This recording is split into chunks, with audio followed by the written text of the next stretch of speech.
I'm Got Late. This is Chapter 17, Pre-Trial, The Amanda Show, September 19th through October 28th, 2008. To enter by that window does not call for a Spider-Man. The person needs to be physically agile, as Goudet surely was, and as are thieves that rob from apartments at night. Nor was it necessary to climb up with rock in hand, since it was possible to throw it from a sort of parapet and not from below, as the prosecutor claimed, with the risk of its falling on the head of the thrower. Judge Paolo Michelli, pretrial report.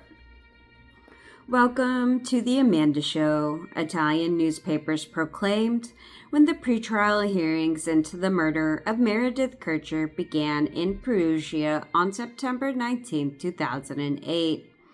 Amandaknox, Raffaele Slecito, and Rudy Goudet were about to experience a turn of the roulette wheel.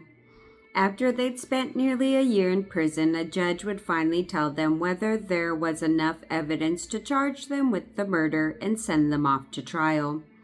The preliminary proceeding would take 2 months because it would run 2 days, a week at best, sometimes with long intervals in between, as was typical in Italy. But in the end, the defendants would finally know their fate. On Italian TV, the three were already as recognizable as soap opera stars thanks to the many images lifted from their Facebook and MySpace pages. The fact that Amandaknox, the Dark Angel, hadn't appeared in public for nearly a year only fed the publicity flames. The case had captivated reporters from all over the world, and they rushed into Perugia that fall, filling up the pricey Buffoni Hotel and the Locanda della Posta on Piazza Italia, and spilling over into the cheaper lodgings further down the hill. Because the pre-trial took place in the Palace of Justice behind closed doors, journalists had to weave stories from the scraps tossed to them by unnamed BlackBerry-wielding sources within the hearing room or from the lawyers offering sound bites on the courthouse steps.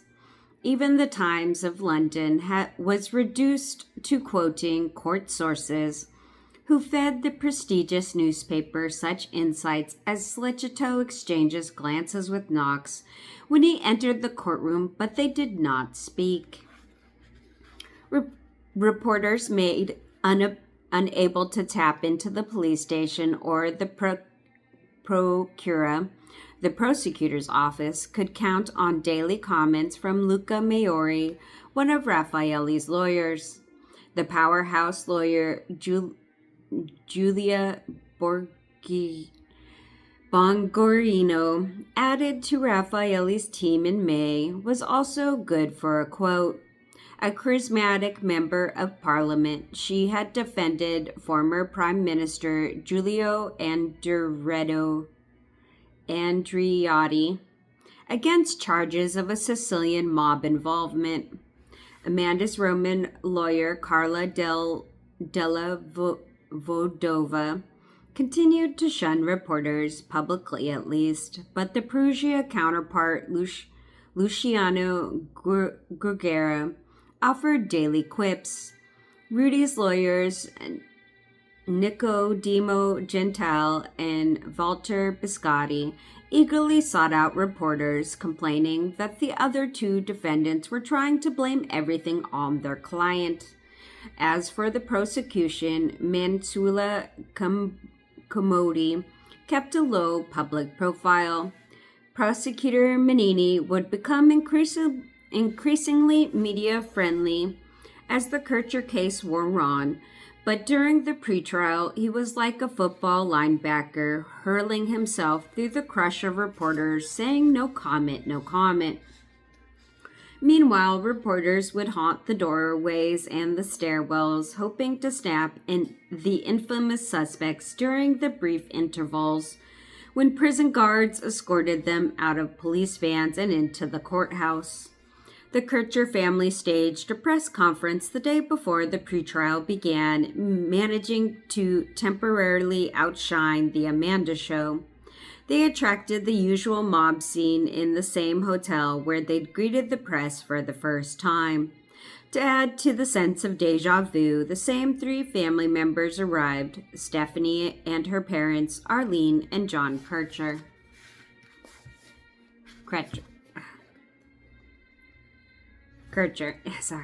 Stephanie, in a short-sleeved white blouse and dark pants, read the touching statement about how the family missed Meredith and struggled to understand why she had been so brutally taken from them.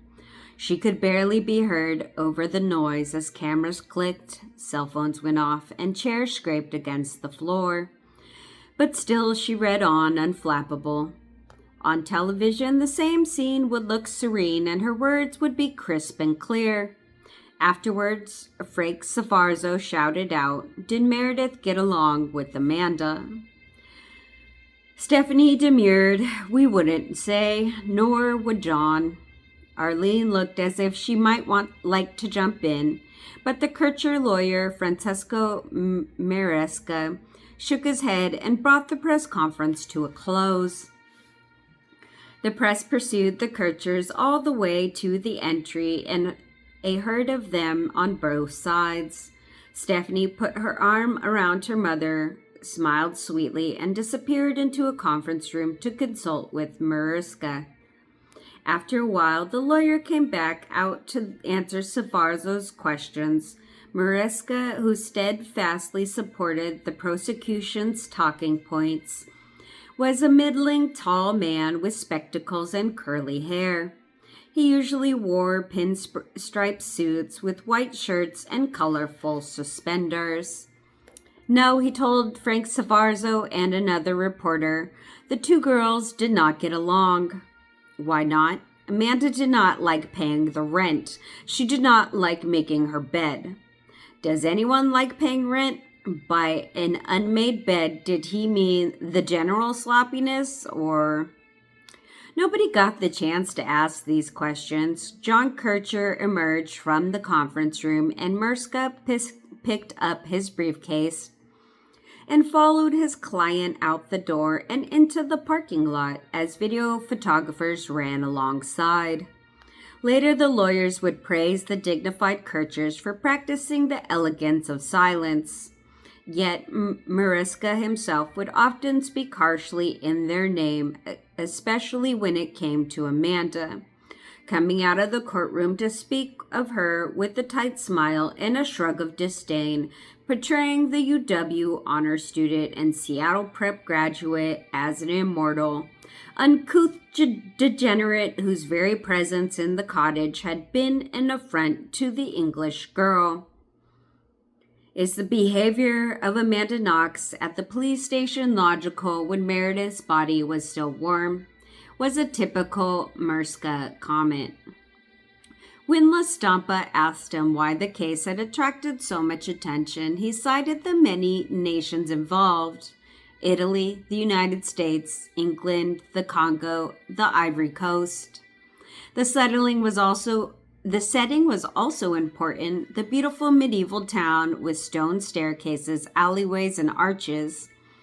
One of the features of this crime is the alleged protagonist could move quickly from one house to another, he said. He complained that the public's fascination with the case was morbid, yet he freely echoed prosecutors Manini's drug-fueled sex game theory, the source of the sensationalism. In fact, the Italian news outlet Tam Tam reported Manini's indictment claimed that the trio had planned to kill Meredith on Halloween, the night of the witches in Italy, and that's why Amanda had sent the messages asking Meredith if she wanted to go out with her. Amanda had literally been setting Meredith up for the kill, in other words, and the English girl had survived only by accident.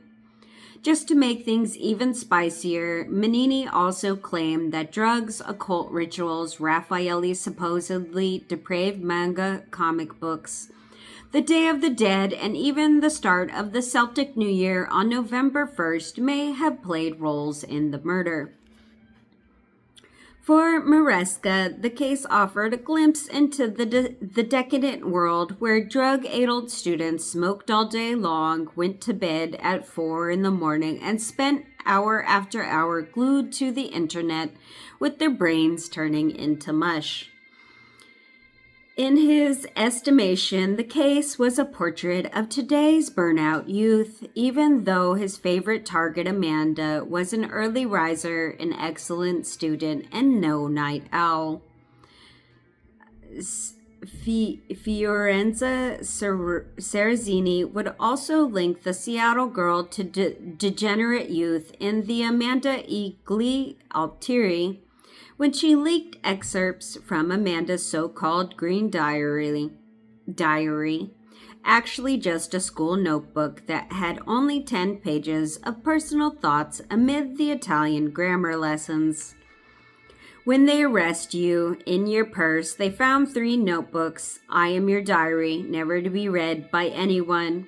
It contains your greatest secrets, your thoughts, your fantasies, an exercise book, light green and colored, listed in the police report of seized objects, dated from August 6, 2007, before your arrival in Perugia, before those 2 months began and now must seem more intense than a lifetime.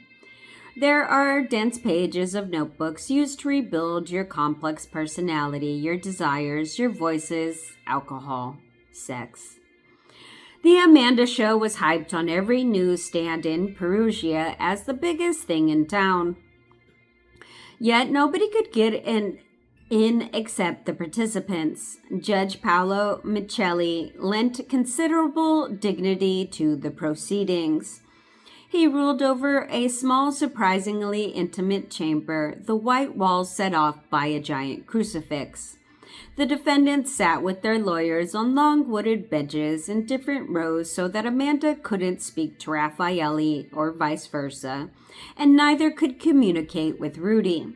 The 2 suspects steadfastly maintained that they'd never met except now in court, and Amanda's lawyer stressed that she had no desire even to look in Rudy's direction.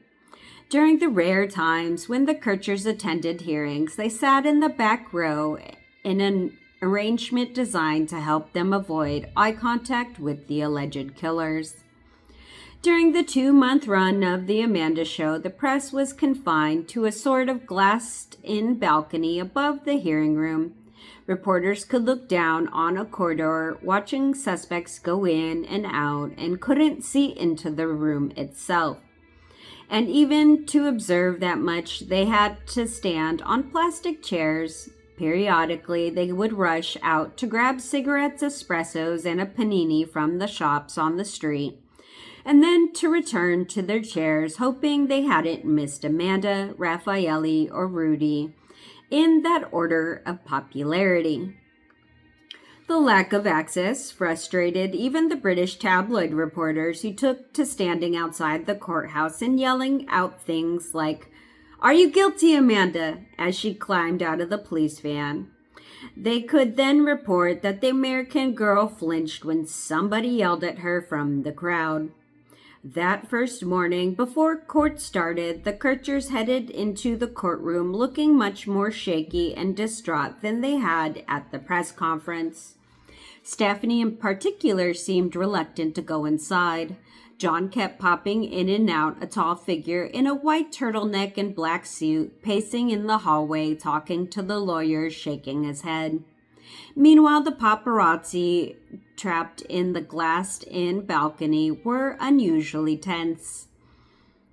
There was a rumor circulating that Amanda had gotten fat in prison, which would greatly reduce the sale price of her photos.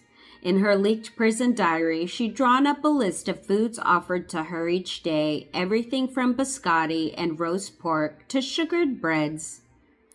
"Do I need all this? No," she had written.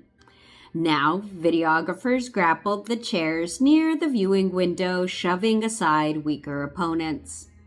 "Bella, Bella," a photographer suddenly called out. He captured the first photo arrest photo of Amanda Knox, her face unveiled at last, nearly a year after. This iconic shot of the American college student turned murder suspect would appear on the cover of Amanda e Gli Altieri, the title printed provocatively across the girl's chest. Amanda looked fit and tan, wearing jeans and an angelic white top with cap sleeves. She wore her hair down, pinned back from her face, and her makeup was tastefully applied. The mesmerized reports watched guards sweep Amanda down the hallway and into the hearing room. Pandemonium broke out in the press room. She looked like a fashion model, the reporter said, like she was on the catwalk. She may even have lost a few pounds. I guess she's more beautiful than ever, if that's possible, said one reporter, assured of her guilt. He was ecstatic because, as he pointed out, she sold stories.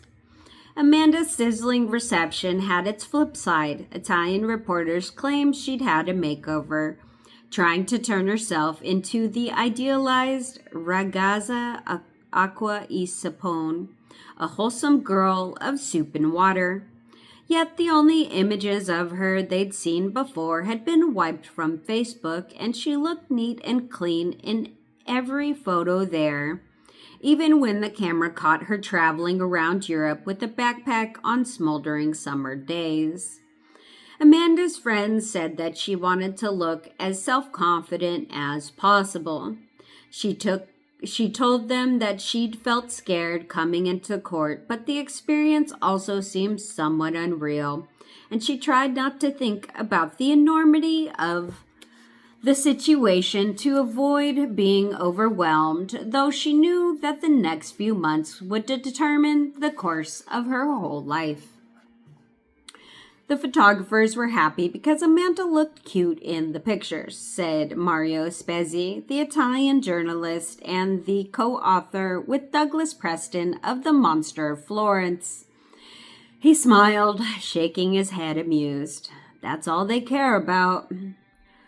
Although based in Florence, Spezzi had taken a keen interest in Amanda's plight because Manini had thrown him in the slammer for 23 days in 2006 on charges ranging from criminal libel to disturbing an essential public service and obstructing a criminal investigation. Spezzi had spent his imprisonment in Capini prison at first, like Amanda, in solitary. The experience was so searing that he'd later had his cell number 3-3B tattooed on his wrist. You are in your cell from morning until night, from night until morning, he said. And the worst of it is that you can do nothing. You just are there. You can't think about the future. Tomorrow I will do nothing, you say. Who can live like that?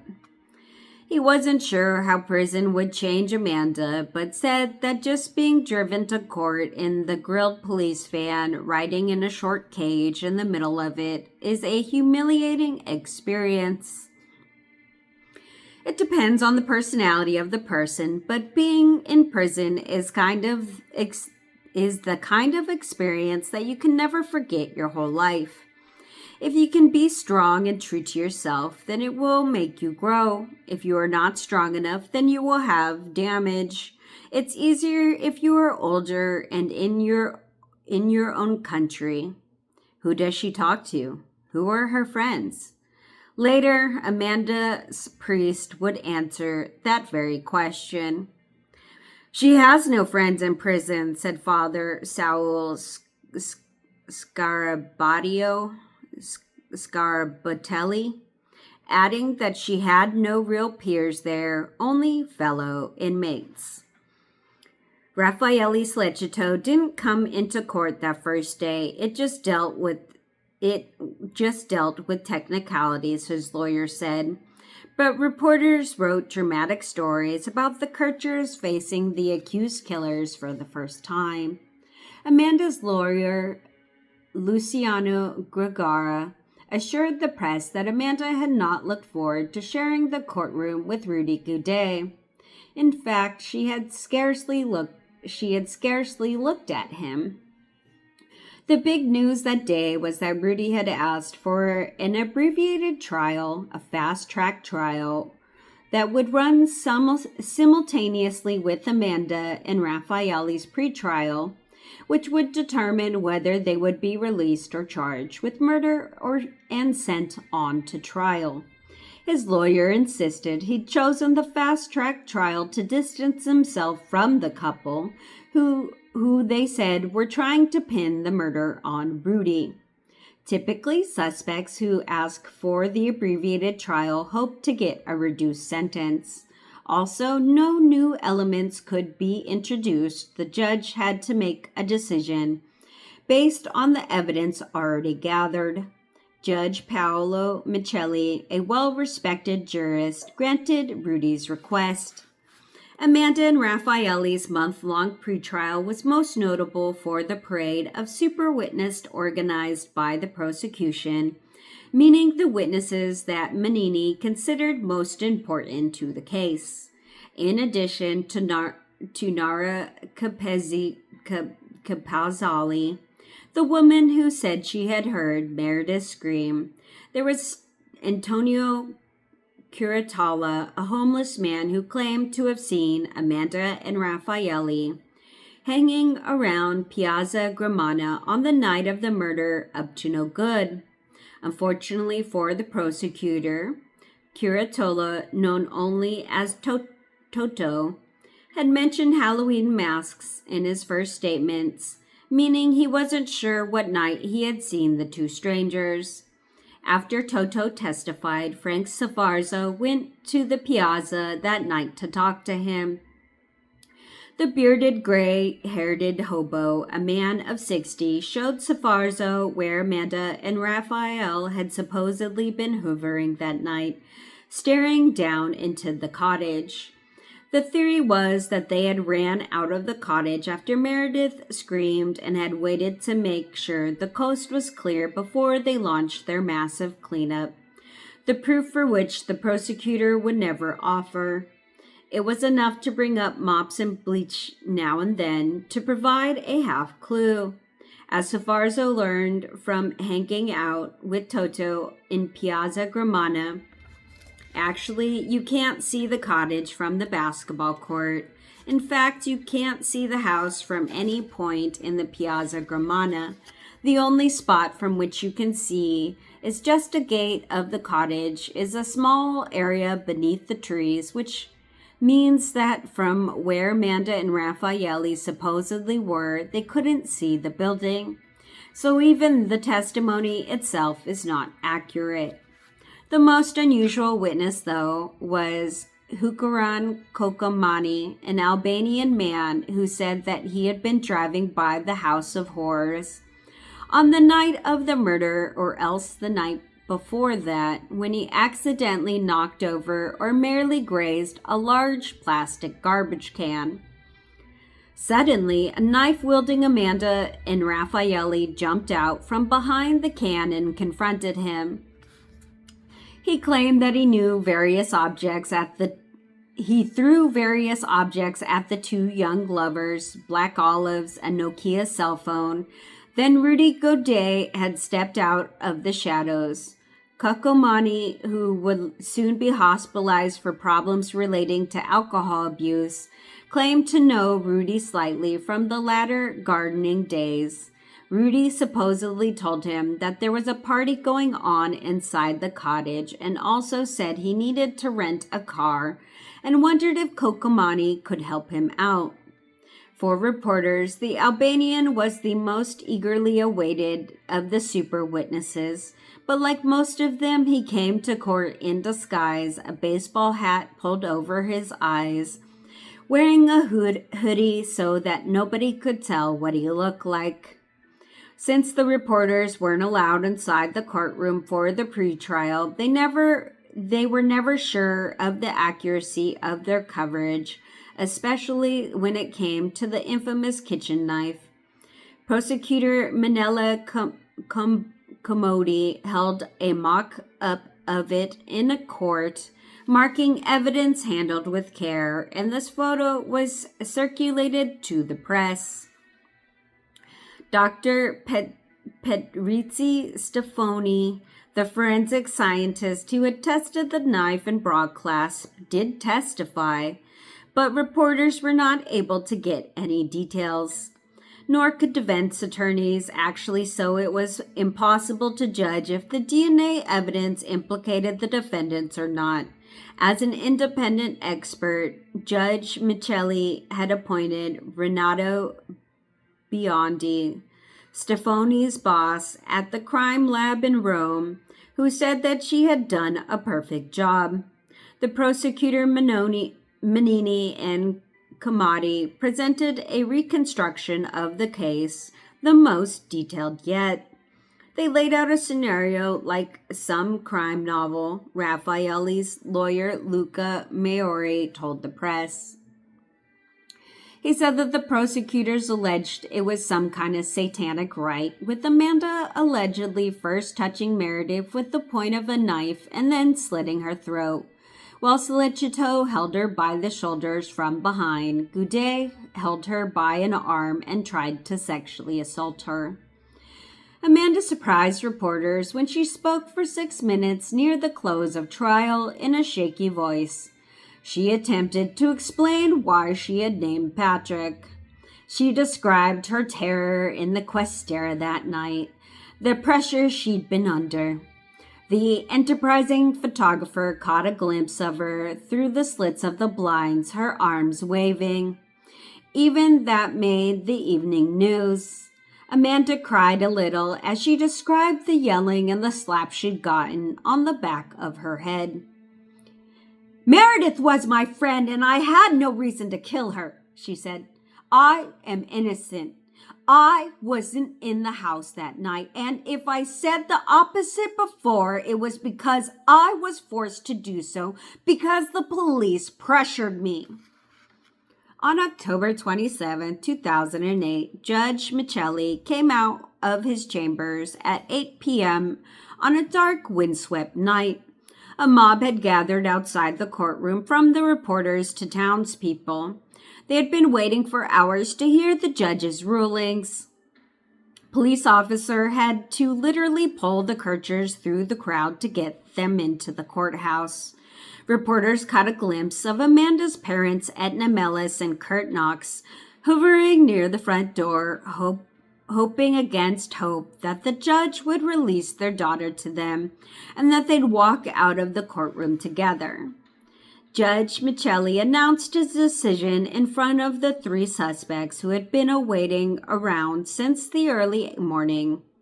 He condemned Rudy to 30 years in jail and a payment of €2 million to each of Meredith's parents and $1.5 million to each of her siblings, for a total of €8.5 million.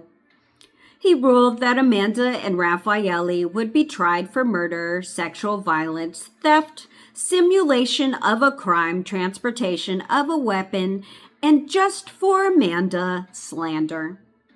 Later, Judge Michelli delivered on a long report in which he stated that he had began his reasoning with all 3 suspects in Meredith's room. He conceded that the prosecution had not been able to place them together before the time of the crime, but he said that once they had been placed in the cottage, then many things followed. In the Kercher case, more than any other, he argued, you had to look beyond the facts and instead make logical leaps in reasoning. Thus, he wasn't impressed by the defense argument that Amanda and Raffaelli would have had no way of contacting Rudy on November 1st, since he had no cell phone and they'd never emailed him. They could simply have met in the world of Perugia nightlife, the judge said, where nobody needed to make elaborate plans to find another person. He finally agreed with the stage burglary theory, even though he said any agile person could have climbed into Philomena's window. It wasn't the window he would have chosen, since the standard of roof at the pretrial level was not beyond a reasonable doubt. Michelli felt he had enough evidence to send Amanda and Raffaele to trial in January 2009. As for motive, Michelli did not see premeditation. He bought some version of Sex Game Gone Wrong, albeit without the occult. Meredith had been murdered that night, the judge said, because she screamed.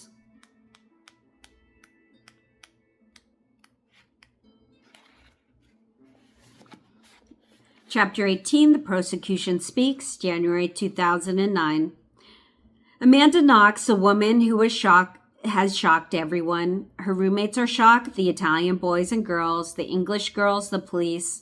Nobody who met her on that long day of November 2nd, 2007 will ever forget her. Frank Savarzo, Perugia shock.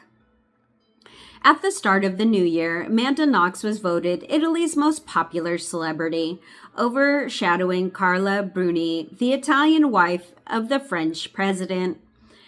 People knew everything about the American girl, that her mother had given her flannel pajamas for Christmas, and that Giovanotti was her favorite Italian singer. She had caused enormous controversy by appearing in a walk-on role in a film shot over 3 months at Capini Prison, in which she recited Shakespeare's To Be or Not to Be speech from Hamlet.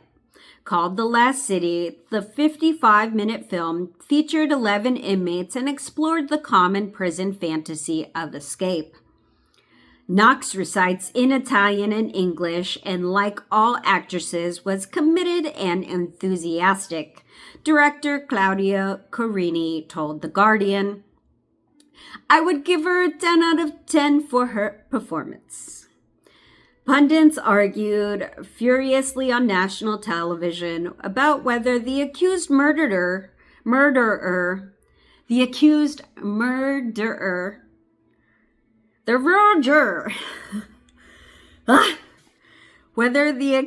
murderer should be allowed to appear in film, even a work whose stated goal was rehabilitation. Many commenters felt Amanda's participation was an affront to the Kercher family. Others wondered what the fuss was about.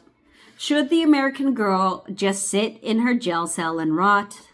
Eventually, the film sponsors had to pull it from the Perugia Film Festival because of all the criticism. Meanwhile, Italians eagerly anticipated the day when Amanda and Raffaele would appear in court, kicking off what the press would call the trial of a century. And yet the world did not lack for murder mysteries, so why had this one become such an international obsession? In the cast of characters that Patricia Hinesmith couldn't make up, said Richard Owen of the Times of London, he described the lovebirds as children of privilege. That's what they look like, really him more than her. She's probably more middle class. He's got flashy cars, all kinds of gadgets, a wealthy, indulgent father. With Amanda, it's more her looks that attract, I think. That's a big part of it. The pretty all-American girl, and Italy has a strong standing fascination with America, anyway. Much more so than with England. Perhaps because Italians immigrated there, America has become a symbol of prosperity and opportunity. And then there's Meredith, a girl of English and Indian background, typical of modern England. Then you have Rudy, the streetwise Italian of African origin, who's the link between the student world and what you might call the lowlives. Sitting in front of a giant crucifix, Judge Carlo Massei kicked off the long-awaited proceedings in Perugia on January 14, 2009, in the Hall of Frescoes, a small rectangular room with arched windows, twin Madonnas who peeked from an ancient painting, with a large metal cage that stood ready to house violent prisoners. Amanda Knox and Raffaele Slecito sat with their lawyers at the long wooden tables. They faced Judge Massey, a patient middle-aged man with spectacles and thinning brown hair, who looked like the comedian Woody Allen. His partner on the bench, Judge Beatrice Cristiani, was a plain-looking woman with curly brown hair who skillfully stayed in the background, scarcely speaking during the entire proceedings. 6 jurors of varying ages and occupations sat on either side of the judges, having been chosen at random from a computer. They would not be sequestered. They could read whatever they liked about the case, watch the TV coverage, and discuss the details freely with one another. Although Raffaelli's defense team seldom missed a chance to work Rudy Gaudet into the conversation, he would make only one appearance during the trial. Summoned by prosecutor Giuliani Mangione, Rudy showed up in handcuffs one morning, fresh from prison, neatly dressed in a sweater and slacks. He sat on a chair in front of the courtroom for a few minutes. Manini had hoped that Rudy would give his latest alibi, in which he claimed he had overheard Amanda fighting with Meredith about money on the night of the murder. But it was not to be. Rudy exercised his right to remain silent. The guards led him away. The relatives and friends of the family could sit near the accused each day in the courtroom, but were forbidden to speak to them. Amanda was allowed to hug her father, Court Knox, when he was in attendance, but only for 60 seconds. The court had barred her mother, Etna Mellis, until June 2009 because she had been called as a witness by lawyers for Patrick Lumumba, who was suing Amanda for defamation. Patrick came to court each day, curiously diminished figure who sat quietly next to his beefy lawyer, Carlo Pacelli, the most belligerent of all the lawyers. The Kerchers and the owner of the cottage were also continuing their civil suits. The civil cases would be tried simultaneously with the criminal trial, unlike the procedure in the United States where the two were separated. Because the civil suits ran concurrently with the criminal action, each witness had to run gauntlet of lawyers, all of which added to the length of the trial, which would ultimately last almost a year, from January to December of 2009. As with the pretrial, the hearings would only run 2 days a week for the most part, and the court would take long breaks and close down entirely for the month of August. In addition, the trial had 2 criminal prosecutors, Giuliani Mangione and Manula Camodi, a petite brunette with a peculiar voice, like 1,000 pigeons cooing. Just to complicate matters, Manini commuted from Perugia to Florence during the time period for his own abuse of office trial, but continued to prosecute the Kercher case. The parade of witnesses began on February 7, 2009, after Judge Massey made a flurry of announcements. He declined to toss the 2 memorials that Amanda had written just before and after her arrest, meaning that jurors would be allowed to read the handwritten documents that expressed her confusion over Patrick and her own alibi. Amanda's 1:45 a.m. witness statements and her lawyer list's 5:45 a.m. statements, which had been tossed by the Supreme Court, could be used against her in Patrick's slander suit, since she named him as the murder suspect in both of them. Massey also denied the request for Francisco Maresca, representing the Kerchers, to bar cameras from the proceedings. Instead, the judge worked out a compromise. He allowed photos to be taken only before and after sessions during breaks. Thus, each morning would begin with the defendants suddenly popping out like movie stars from behind a big bronze door. Guards in blue uniforms and berets would march them past the cameras, escort them to their seats, and stand behind them during the proceedings. Both Amanda and Raffaele often turned to acknowledge friends and family members. The lawyers during these brief times when courts wasn't in session, resulting in photos of Amanda smiling and seemingly having a marvelous time in court, which would appear in each day of the tabloids to much criticism. On the first day of trial, Raffaele asked to speak to court, a privilege allowed defendants in Italian courts. Ashen, nearly in tears, he held the microphone and assured the court that he never hurt a fly. "I am a victim of a judicial error," he said. "I barely knew Meredith. Rudy, I never met the guy. Amanda, yes, but I'd only known her since October 25th. We had only started our romance." Some of the female jurors actually cringed at the sight of Raphael, said Zach Nowak, who worked for various media outlets during the trial. It was like he was a horrible person who was up there in front of them. Later in proceedings, Raffaele would spring to life, frequently rising to defend himself. Once he even assisted prosecutor Commodi when she couldn't get her computer to work properly during a presentation. Next, the cell phone family, Elisabetta Lana and her son and daughter, Alessandro and Filomena Briscarini, took the stand looking posh, upper class. Elisabetta described how they had discovered Meredith's cell phones in the garden after the murder and had called the postal police. She had given the photos to an officer named Mario Bartolozzi,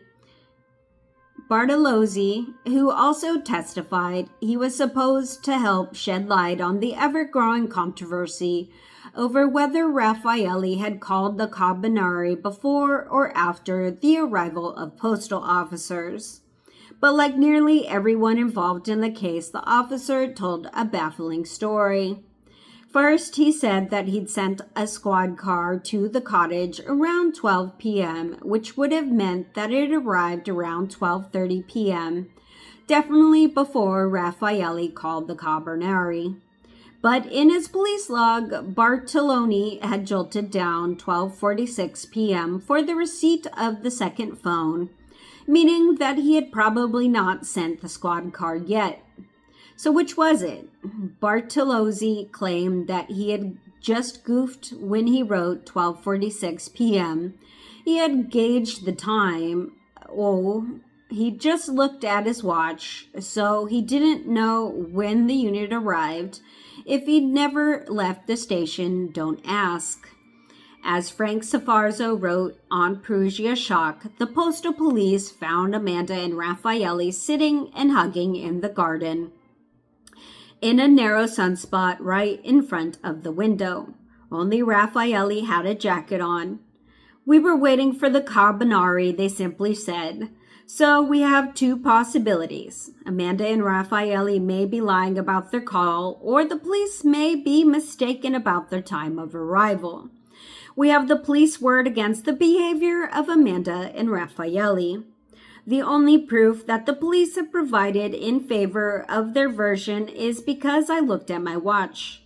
Amanda and Raffaele's behavior instead seems to support their version perfectly. The police didn't say they looked surprised. They stuttered out a sudden excuse. You wait outside and make it easy for the Carabinieri to find you, and while waiting, you sit back and take care of your tan. Something that looks credible." Next up was Paula Grande, a young woman with a cool head. She was Amanda's roommate, Filomena Romanelli's friend, and the one who had been with Filomena at the fair on the dead of the morning that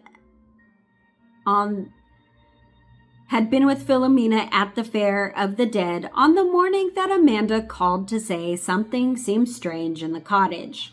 Yes, Paola said, Filomena had been upset and she told Amanda to check the house. but Paola hadn't heard her tell the American girl to call the police. She said that they had walked around the fair, weaving their way through the booths, and then Philomena decided to call Meredith, but couldn't reach her. Then she got very upset. She called Amanda back. The American said something about thieves in the house, but Philomena couldn't understand her very well because the girl had spoken in English. It's crazy. The one time Amanda chooses not to throw her shitty Italian on everyone. Philomena became very agitated at this point, said Paola, and she couldn't remember where she'd parked the car. So they moved away from the booths and called their boyfriends, Luca Altieri and Marco Zeroli, who promised to hurry over to the cottage and check out the scene.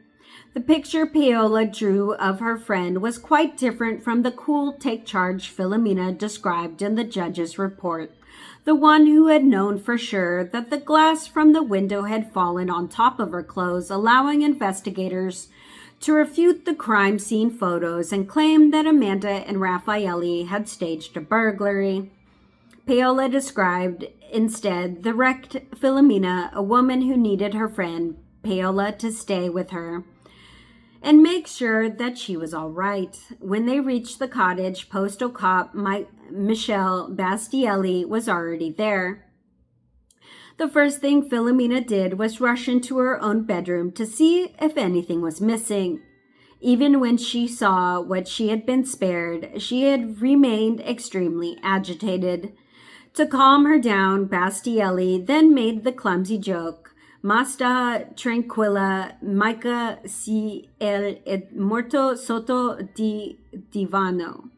Don't worry, it's not like there's a body under the sofa. Paola proved to be an important witness for the defense because she was first to say that yes, the American girl had a heart. She had seen her break down over Meredith's death. She also explained how Amanda could know details. Only the killer would know. Paola had been the first of the young people to learn that the British girl had died. She had seen Bastielli come out of the cottage to say to another officer her throat was slit. "I read his lips," she told the court.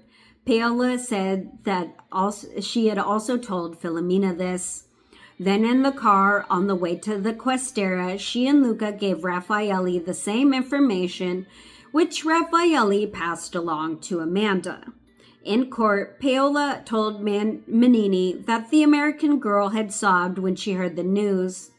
"What do you mean sob? Are you talking about tears?" "What kind of tears?" Manini inquired. Questions he had not asked about Philomena.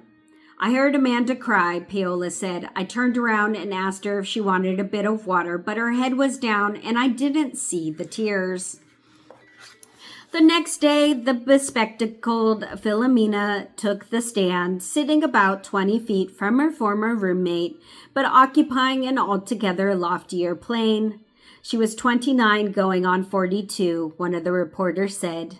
In fact, the legal trainee managed to annoy lawyers on both sides of the case by injecting her own opinions into every argument. By studying as a lawyer, Philomena apparently learned that witnesses are called to give their opinions rather than facts, Frank Sforza wrote in Perugia Shock. She told today's testimony as a personal show. She looked very pleased with her performance. She wanted it to go on, even until night, she recommended. She didn't notice the rebukes from Maresca and the others to stick up to the facts. Up to the point that Carla della Vedova, representing Amanda, couldn't avoid remarking, "She's ready to represent us in the Supreme Court." That didn't make her laugh. She got the clue finally, and things turned better. Although Philomena was the prosecution witness, her testimony helped the defense by establishing the two foreign girls had gotten along just fine. There had been no melodrama between them in the cottage. Sure, Philomena would have appreciated a little help around the house, and Amanda's yoga was annoying. Amanda's yoga was annoying, but she always paid her rent. Philomena was also useful to defenders because she always was the second witness to testify that supposedly dry-eyed Amanda had shed real tears for Meredith. In fact, by the end of the trial, Amanda seemed to have racked up a considerable amount of weeping, as one online commenter cataloged. She cried at the start, per Raffaele. She cried in the car, per Paola. She gave a sob in the Questera, per Philomena. Grudgingly drugged out of Philomena by defense. She cried with the knives. She cried on November 5th in front of Menini. She cried when she said Patrick's name. She cried when she was arrested on the morning of November 6th. And then when she saw Edna, she cried, and she cried in prison. Predictably in Italian, Philomena harped on the shower that Amanda had taken after she had seen blood in the bathroom. I thought it was strange, she said again and again. This was the argument that resonated with the judges, who would later ask Amanda questions like, wasn't it cold that morning? Why did you shower when you'd already showered the night before? Why did you wash your hair? Amanda repeatedly explained that she had the habit of showering every morning, that Americans like to shower and wash their hair daily. Indeed, she could not win this issue. Later, Patrick's attorney would conversely accuse her of poor hygiene, along with venial attitudes and promiscuity. Philomena did not escape the stand without usual questioning about drug use. Yes, Philomena admitted, she did smoke hashish, but she claimed that she'd only done it once. I have sinned, she told Judge Massier, describing the very drug that drove 3 people into a murderous rage. We all have, he said. Paola's boyfriend, Luca Altieri, also testified, sowing on to more controversy. He had been the one to knock down Meredith's door because the postal worker Bistelli had said he didn't have the authority. Now the 2 men were involved in a warring out disputes.